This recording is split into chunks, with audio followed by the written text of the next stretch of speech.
ನಮಸ್ತೆ ಎಜಿ ನ್ಯೂಸ್ಗೆ ಸ್ವಾಗತ. ಧಾರವಾಡ ಜಿಲ್ಲೆಯ ಅಣ್ಣಿಗೇರಿ ತಾಲೂಕಿನ ಉದಯನಗರ ವಾರ್ಡ್ನಲ್ಲಿ ಇಂದು ಬೆಳಿಗ್ಗೆ ಸುಮಾರು 5:30 ಗಂಟೆಗೆ ಗ್ಯಾಸ್ ಸೋರಿಕೆಯಿಂದ ಅಡುಗೆ ಮನೆಯಲ್ಲಿ ಸ್ಫೋಟ ಸಂಭವಿಸಿ 3 ಗಾಯಗೊಂಡ ಘಟನೆ ಬೆಳಕಿಗೆ ಬಂದಿದೆ. ಮೊಹಮ್ಮದ್ ಅಲಿ ಧಾರವಾಡ ಅವರ ಮನೆಯಲ್ಲಿ ಅಡುಗೆ ಮನೆಯ ಗ್ಯಾಸ್ ಸೋರಿಕೆಯಿಂದಾಗಿ ಈ ಅವಘಡ ಸಂಭವಿಸಿದೆ ಅಂತ ತಿಳಿದು ಬಂದಿದೆ. ಘಟನೆಯಲ್ಲಿ ಅಬ್ಬಾಸ್ ಹಸನ್ ಸಬ್ ಅವರ ತಾಯಿ ಸೇರಿ 3 ಗಾಯಗೊಂಡಿದ್ದಾರೆ. ಗಾಯಾಳುಗಳನ್ನ ಮೊದಲು ಅಣ್ಣಿಗೇರಿ ತಾಲೂಕು ಆರೋಗ್ಯ ಕೇಂದ್ರಕ್ಕೆ ದಾಖಲಿಸಿ ಬಳಿಕ ಹೆಚ್ಚಿನ ಚಿಕಿತ್ಸೆಗಾಗಿ ಹುಬ್ಬಳ್ಳಿಯ ಕೆಎಂಸಿ ಆಸ್ಪತ್ರೆಗೆ ರವಾನಿಸಲಾಗಿದೆ. ಘಟನಾ ಸ್ಥಳಕ್ಕೆ ಅಣ್ಣಿಗೇರಿ ಪೊಲೀಸ್ ಠಾಣೆಯ ಪಿಎಸ್ಐ ಉಮಾದೇವಿ ಹಾಗೂ ಸಿಬ್ಬಂದಿ ಭೇಟಿ ಕೊಟ್ಟು ಪರಿಶೀಲನೆ ಕೂಡ ಮಾಡಿದ್ದಾರೆ. ಧಾರವಾಡ ಜಿಲ್ಲಾ ಪೊಲೀಸ್ ವರಿಷ್ಠಾಧಿಕಾರಿ ಗುಂಜಾಳ ಆರ್ಯ ಅವರು ಕೂಡ ಸ್ಥಳಕ್ಕೆ ಭೇಟಿ ಕೊಟ್ಟು ಮಾಹಿತಿ ಪಡೆದುಕೊಂಡಿದ್ದಾರೆ. ಅಗ್ನಿಶಾಮಕ ದಳದ ಸಿಬ್ಬಂದಿ ಸ್ಥಳಕ್ಕೆ ಆಗಮಿಸಿ ಪರಿಸ್ಥಿತಿಯನ್ನ ನಿಯಂತ್ರಣಕ್ಕೆ ತಂದಿದ್ದಾರೆ. ಸ್ಫೋಟಕ್ಕೆ ನಿಖರ ಕಾರಣವೇನು ಎಂಬುದರ ಕುರಿತು ಪೊಲೀಸರು ಕೂಡ ತನಿಖೆ ನಡೆಸುತ್ತಿದ್ದಾರೆ.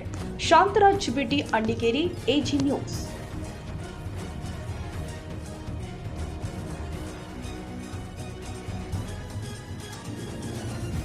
ಕನ್ನಡಿಗರ ಮೆಚ್ಚಿನ ನಿಮ್ಮ ಎಜೆ 24/7 ನ್ಯೂಸ್ ಕನ್ನಡ ವಾಹಿನಿ ಇದೀಗ ಟಿವಿಯಲ್ಲಿ ಲಭ್ಯ.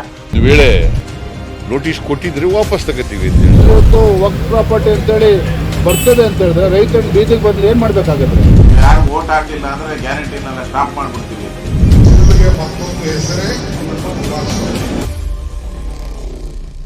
ಕರ್ನಾಟಕ ಮತ್ತು ದೇಶ ವಿದೇಶ 360 ಡಿಗ್ರಿ ಸುದ್ದಿ ಹಾಗೂ ಉತ್ತರ ಕರ್ನಾಟಕ, ಬೆಳಗಾವಿ, ಬಾಗಲಕೋಟೆ, ಧಾರವಾಡ, ಹಾವೇರಿ, ಗದಗ, ಬಿಜಾಪುರ ಜಿಲ್ಲೆಯ ಕ್ಷಣ ಕ್ಷಣದ ವಿವರವನ್ನ ಪಡೆಯುವುದಕ್ಕೆ ಎಜೆ 24/7 ನ್ಯೂಸ್ ಕನ್ನಡ ವಾಹಿನಿಯನ್ನ ಲೈಕ್ ಮಾಡಿ, ವಿಡಿಯೋಗಳನ್ನ ಶೇರ್ ಮಾಡಿ, ಕಮೆಂಟ್ ಮಾಡುವ ಮೂಲಕ ನಮ್ಮ ವಾಹಿನಿಗೆ ಸಹಕಾರ ನೀಡಿ ಮತ್ತು ಚಾನೆಲ್ ಅನ್ನ ಸಬ್ಸ್ಕ್ರೈಬ್ ಮಾಡಿ.